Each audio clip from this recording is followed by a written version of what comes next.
Bayo stood at the edge of his village, the crystal growing faintly in his hand.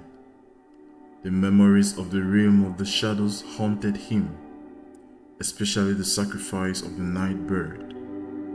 The villagers welcomed him back with joy, but something deep inside him felt unsettled. The shadows still lingered in his mind, and the crystal seemed to whisper to him in a voice only he could hear. One evening, as Bayo sat by the river, he heard the faint cry of a bird. His heart skipped a beat. It sounded like the night bird. He followed the sound into the forest, where the trees seemed taller and the shadows deeper. The cry grew louder, leading him to a hidden cave. Inside, the air was cool, and the walls glowed with faint, eerie light. Bayo hesitated at the entrance, but the cry pulled him in. The deeper he went, the colder it became. Soon, he reached a chamber where the walls were covered in strange markings. In the center of the room stood a pedestal, and on it lay a single feather, glowing softly like the night bird.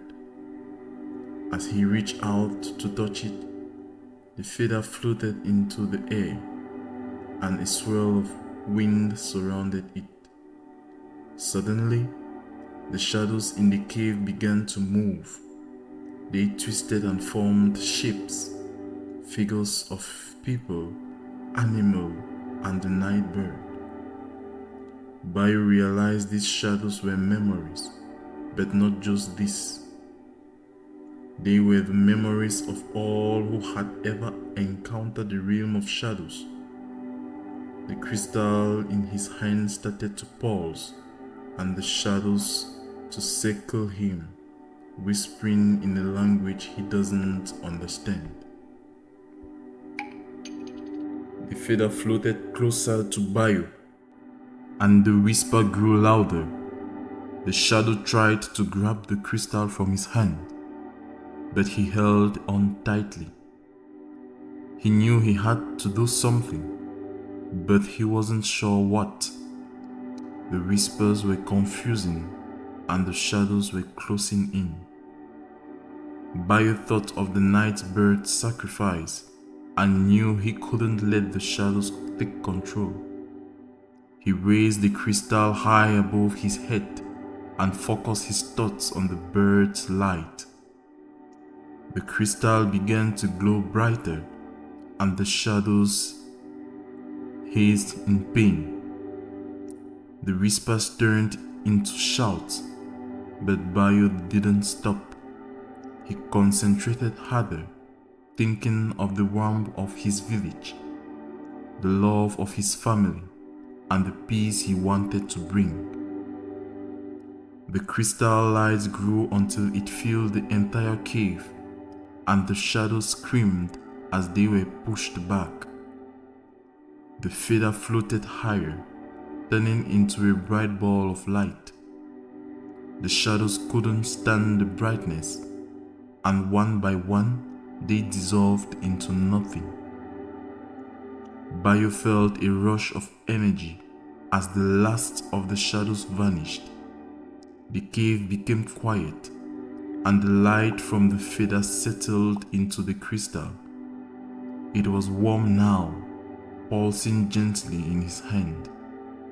He knew the power of the night bird had merged with the crystal, and the shadows would no longer haunt him. As Bayo left the cave, the forest seemed less intimidating.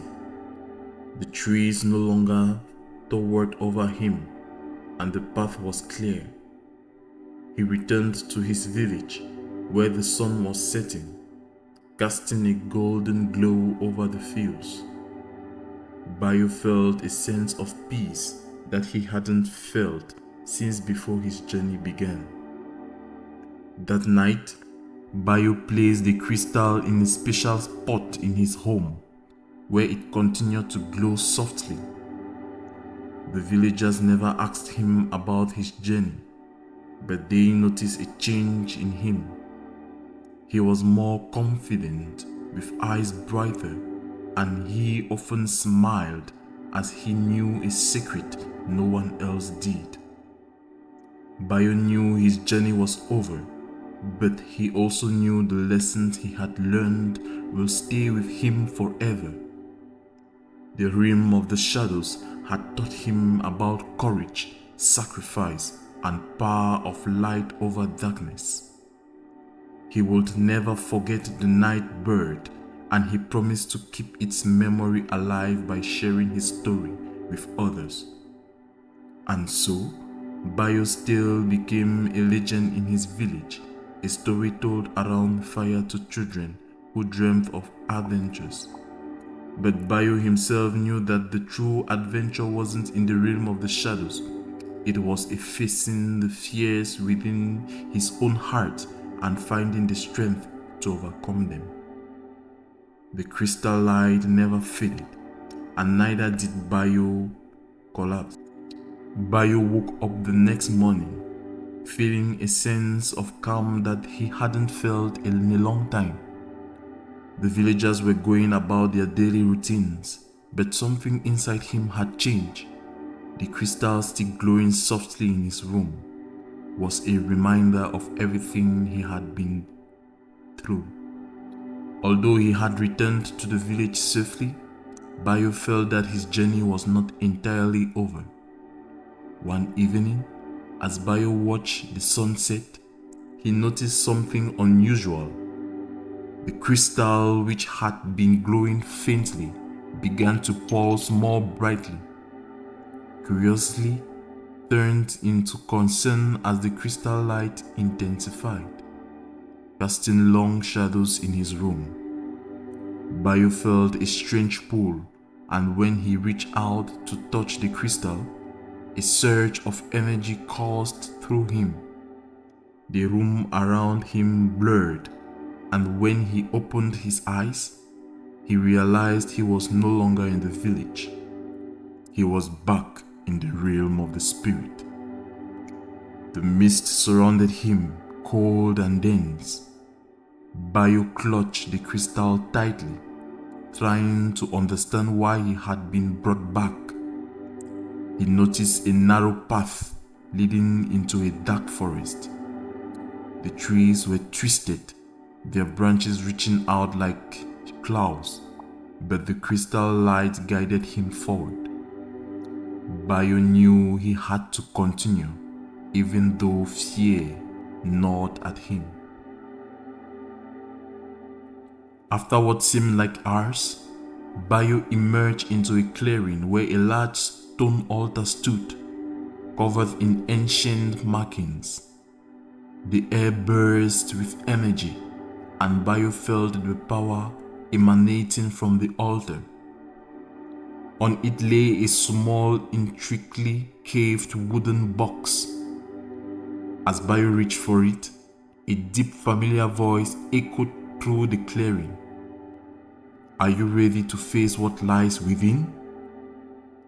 Bayo turned to see a shadowy figure at the edge of the clearing. It had glowing red eyes and a form of that shifted like smoke. Bayo recognized it as the same figure he had encountered before, the one that had given him the crystal. "I'm not afraid," Bayo said, though this voice trembled.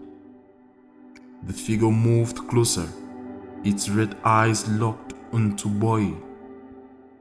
"You have the crystal, but do you have the strength to use it?"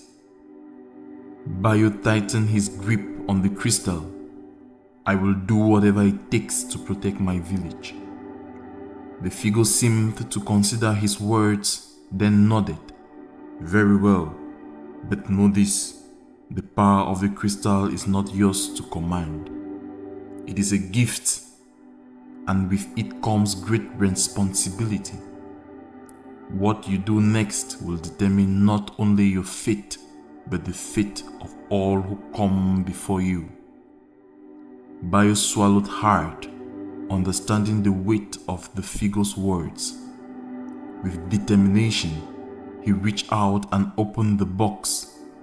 Inside was a small glowing orb, similar to the crystal but darker, almost black. As he touched it, a wave of cold washed over him, and the shadows in the clearing began to stir. "You've awakened it," the figure said in a whisper. "Now you must control it, or it will consume you."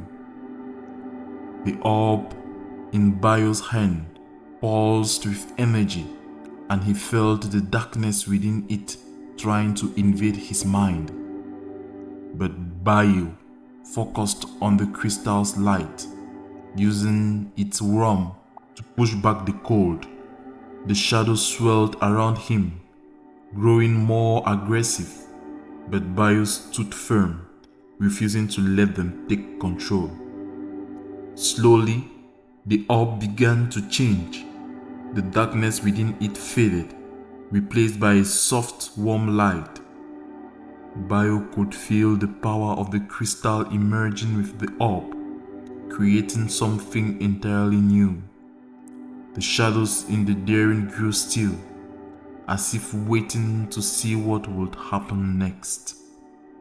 Finally, the orb and the crystal fused into one, a single glowing sphere that pulsed with both light and darkness. Bayo held it up, and the shadows retreated, disappearing into the mist. The figure watched silently, its red eyes now glowing softly.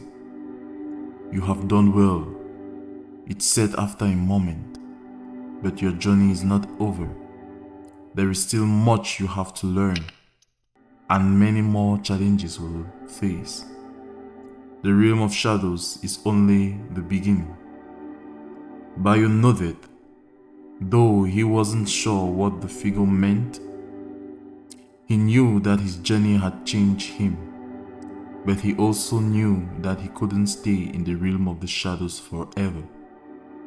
He had to return to his village, to the life he had left behind. As if sensing his thought, the figure stepped back, its form becoming less distinct. "When the time comes, you will know what to do," it said. "But for now, return to your world. The crystal will guide you." Bayo looked at the glowing sphere in his hands, feeling its warmth spread through him. He closed his eyes, and when he opened them again, he was back in his room, and the crystal resting quietly on the table. The village was as peaceful as ever, but Bayo knew that his journey was far from over. The crystal light had dimmed, but it was still there, a constant reminder of the power he now held. He knew he would have to be careful, but he also knew that he was no longer alone. The nightbird's sacrifice had given him the strength he needed, and the crystal had given him the power to face whatever challenges lay ahead. Bayo's story had come to an end, but this legend was just beginning. As he looked out at the village, he knew that no matter what the future held, he would be ready. The shadows no longer scared him, and the light within him burned brighter than ever before.